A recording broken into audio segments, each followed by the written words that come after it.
Doctor Zafrullah বক্তব্যে দলীয় কর্মীরা ক্ষুব্ধ, বললেন রুহুল কবির রিজভী।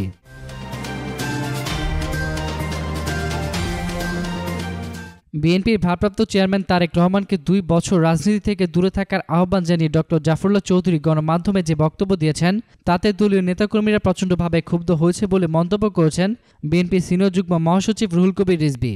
আজ সকাল 11টায় নয়াপল্টনে দলের প্রধান কার্যালয়ে এক সংবাদ সম্মেলনে তিনি এই মন্তব্য করেন। রিজভী বলেন, ডক্টর জাফরুল্লাহ চৌধুরী বিএনপির কেউ না, তিনি দলের একজন শুভাকাঙ্ক্ষী। এ ধরনের বক্তব্য তিনি মিডিয়ায় না দিয়ে দলের ফোরামে বলতে পারতেন। বিএনপির অবস্থা মুসলিম লীগের মতো। আওয়ামী লীগের সাধারণ সম্পাদক ওবায়দুল কাদেরের এমন বক্তব্যের জবাবে রিজভী বলেন, তাকে বলতে চাই শকুনের দোয়ায় গরু মরে না। বিএনপিকে নিয়ে তার এই মাথা ব্যথা বিস্ময়কর মনে হচ্ছে। এটা মায়ের চেয়ে মাসির দরদ বেশির মতো। খালেদা জিয়া ও তারেক রহমানের নেতৃত্বে বিএনপি ঐক্যবদ্ধ আছে দাবি করে তিনি বলেন, তারেক রহমানের নেতৃত্বে দল সুসংগঠিত এবং ঐক্যবদ্ধ আছে। আওয়ামী লীগ তো ভেতরে ভেতরে ভেঙে চুপসে গেছে।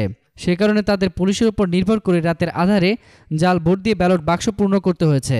কারাগারে খালেদা জিয়ার বসবাসের জায়গাটি কোনো পরিবর্তন হয়নি দাবি করে রিজভী বলেন, অস্বাস্থ্যকর স্যাঁতসেঁতে ধুলাবালিতে অকীর্ণ কক্ষে তাকে বাস করতে বাধ্য করা হচ্ছে।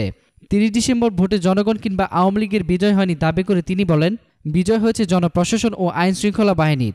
গণতন্ত্রকে ধ্বংস করে গতকাল প্রধানমন্ত্রীর ভাষণ জনগণের সাথে নিচু মানের সেন্স অফ হিউমার।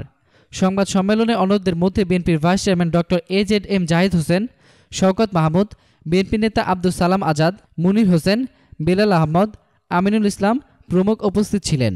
এতক্ষণ ফ্রিকি নিউজের সঙ্গে থাকার জন্য আপনাদের সবাইকে ধন্যবাদ।